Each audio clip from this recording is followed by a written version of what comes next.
Hello my dear friends, you're on the Military Summary channel, and today we will discuss the situation in Ukraine on the 6th of April of 2023. Today we have a lot of very interesting updates, so let's start. And first we're going to start with Bakhmut. According to the Russian sources map, we see that the Russians have established control over the almost entire central part. There are just few areas that still remain under Ukrainian control. This is the railroad station on the north, this is the prison in the center of this area, this is the bus station, and this is the territory that's located on the north of this stadium. According to the Western sources map, we see almost the same progress, but even less from the Ukrainian side. The Russians have almost established control over entire area, as you can see. Furthermore, some Russian sources are saying that as a result of clashes in this area, the Russians also established control over the railroad station, over this part that located in the central part of Bakhmut. And the Russians are currently in the vicinity of the prison in this area. So now we can say that the chapter of battle for central part of Bakhmut has ended, and now we are like at the beginning of the next episode, I believe the final episode of battle for Bakhmut for its western part. The Russian sources map are saying that the Russians developed their bridgehead from the north significantly. As you can see, they have a progress, and they have a very powerful and stable bridgehead that they're trying to develop to the south. Also, the Russians have bridgehead on the south area near the airport, near the MiG-17 statue, but the Russians stopped in this area and they can't proceed, they can't develop their bridgehead from the south because of the fact that Ukrainians accumulated a lot of significant number of their forces, and they tried to hold this Tchaikovsky Street, and they tried to hold the communication and supply roads that connects Bakhmut through these fields with Chasov Yar and the mainland. So when talking about the Western source map, we see that the Russians are stopped from the south, they can't move further, they're blocked, but the Russians developed their offensive operation from the north. So the Russians continue using tactic of pushing the Ukrainians. They are not encircling them, but they're pushing them. During the previous day, the Russians made few attempts to attack in direction of Bogdanovka and in direction of Grigorievka. Furthermore, some Ukrainian sources are saying that as a result of those attacks, the Russians managed to enter the outskirts of Bogdanovka, and now they controls, let's say, the northeastern part of Bogdanovka. And some sources are saying that the Russians also managed to get as close as possible to Grigorievka, and they're like right in front of this village. So by these attacks, the Russians can complete the encirclement of Bakhmut, and then they can cut the last supply and support roads of Bakhmut, and this town might appear in encirclement. I'll remind you that there are still around 15,000 of Ukrainians, and if the Russians are able to succeed in Grigorievka and Bogdanovka, these forces will be encircled, and they will know, and they won't have any possibilities to step back from this area. This is about Bakhmut. Now let's talk about other updates on the ground, and first let's start from the north. During the day, the Ukrainians special forces tried to cross the Russian border one more time in Bryansk area. So this is the fourth or maybe fifth time in a row when the Ukrainians are trying to do this. If you remember, yesterday we received a piece of news that Ukrainians were trying to cross the border with the airplane, and later the investigators told us that there was a bomb on this airplane, but that airplane was shut down by the Russians and the pilot was captured. Today the Russians are saying that they also managed to defeat the Ukrainians. There's a group of 15 soldiers who were trying to cross. They were attacked by artillery, and after having some damage, they were forced to step back. Now we are going to the Kupiansk and Liman front line. As you can see, there are no changes, that's just the artillery duels, but as you can see, the number of artillery duels are very heavy. The weather becomes better, and the Russians are saying that Ukrainians have activated in this area, and now they're moving more and more tanks and artillery systems to the combat line, and now the Ukrainians also started attacking the Russians from their side. When talking about Avdiivka, today the Ministry of Defense of Russian Federation gave us a very interesting piece of news from this area. They're saying that the Russians were trying to, during the previous 24 hours, on the 5th of April to be more precise, the Russians were attacking in direction of Tonenka and Severna, trying to get new checkpoints and new trenches of the Ukrainian side. And they were attacking heavily the trenches that located on the south of Severna, And these trenches was under protection, under defense of 53rd Mechanized Brigade. That brigade was some forces of that brigade were located in these trenches, and under very heavy fire, those forces, there were around 14 soldiers, were forced to surrender. They called the Russians using the radio and asked them to provide them a safe corridor for evacuation and to surrender. The Russians stopped any clashes, any artillery duels in this area, and they evacuated those 14 soldiers, let's say in direction of Vodyane. But it was a very late night, and the Russians didn't risk by moving these forces from Vodyane, let's say from this front line, to the mainland in direction of Donetsk. So that's why the Russians took a decision to hold these 14 soldiers in some trenches in this area, trying to wait until morning comes.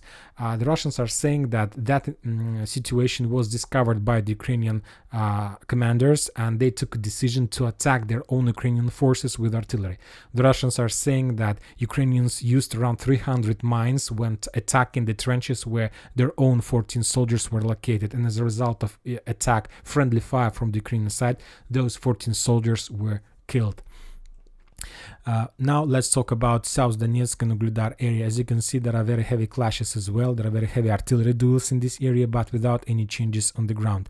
The Russians are saying that and this is not the first update during this week. The Russians, it may be the second or third update in a row when the Russians were saying that Ukrainians made another attempt to storm Russian position in the vicinity of Mykolaiv. So as you can see, the situation have completely changed in opposite way, and now the Ukrainians are trying to storm the Russians on the north of Mykolaiv, trying to push the Russians back. But all those attempts of the storm operation were repulsed by the Russians, and the Russians are saying that as a result of clashes on the front line from Zaporozhye to South Donetsk area, the Ukrainians lost 55 soldiers, 65 soldiers, 5 armored vehicles, and 2 artillery systems.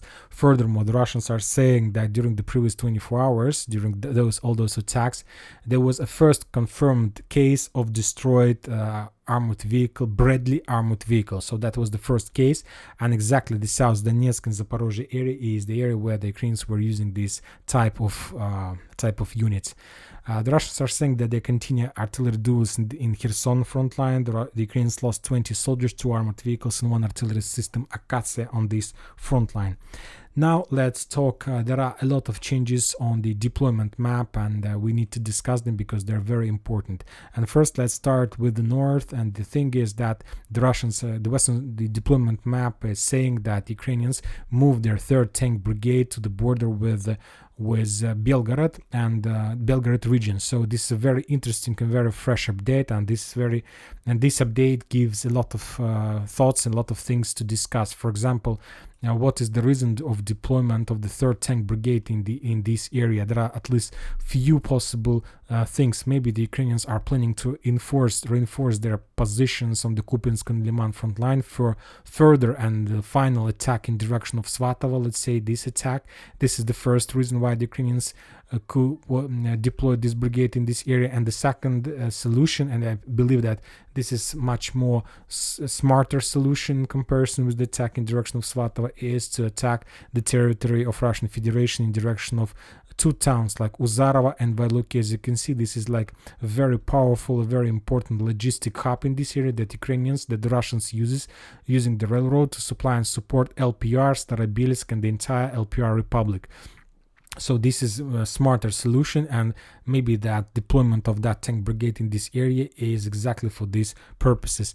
A lot of updates on deployment map are coming from Bakhmut area. The Ukrainians have deployed their 17th Tank Brigade right behind Grigoriev, exactly the area that we discussed, that the Russians got the outskirts of this town. Furthermore, the Western sources are saying that they have deployed 57th Motorized Brigade in direction of Grigoriev as well. Maybe the Russians achieved success during exactly the rotation process, but from the other side, I see that deployment of Tank Brigade and Motorized Brigade in this area was done just with one purpose: not to allow the Russians to penetrate and to break this through this area, and not to give them opportunity to establish bridgehead on the north of Chasov Yar. Another interesting things are coming from the south. We discussed that a few days ago the Ukrainians deployed their 12 separate tank brigades, so for now it's like 2 fresh tank brigades in this area. Furthermore, the Ukrainians are saying that they also deployed 127th Territory Defense Brigade between, let's say, Bakhmut and the road in direction of Slavyansk. So this is also very interesting update. Very interesting updates on deployment map are coming from Kupiansk-Liman front line. As you can see, at least we used to see a lot of brigades in the Serebryanka forest, but the Russians start using their new flamethrower system, and using them, the Russians managed to deal a lot of damage to the Ukrainians in this area. So, and as you can see, according to this map, there are no more brigades, no more forces in this forest. I believe that there are some scouts, maybe commandos, some checkpoints, but there are no more forces that Ukrainians were planning to use to storm Kremenaya. They was defeated in this forest. We discussed a lot of losses that during the previous months. There were a lot of losses from the Ukrainian side, and they took a decision to move everything and to replace them with 58's motorized brigade that now their job like maybe to and as you can see, this brigade is located right on the way in direction of Yampol, so to prevent any penetration in this area and the encirclement of Siversk group. So furthermore, another interesting updates are coming from Avdiivka. The deployment map says that the Ukrainians moved their 71st Jager Brigade in direction of Novobakhmutovka. If you remember, we discussed this situation that Ukrainians managed to accumulate a very powerful fist in this area. Also, the Russians are saying that during the previous 24 hours they managed to attack and destroy the headquarters of 110th Brigade in this area, and this brigade is responsible for the bridgehead that located on the north of Krasnogorovka and on the west from Novobakhmutovka. So maybe the Russians are planning to continue and to restart and to reload this operation and to continue encirclement of Avdiivka. So as you can see, there are a lot of events on the front lines, a lot of very interesting updates. Something great and very big is going to happen within the next few days or weeks. Anyway, before the beginning of May, we are going to see maybe even completely different picture in comparison with this. But for now, we see what we see and we have what we have.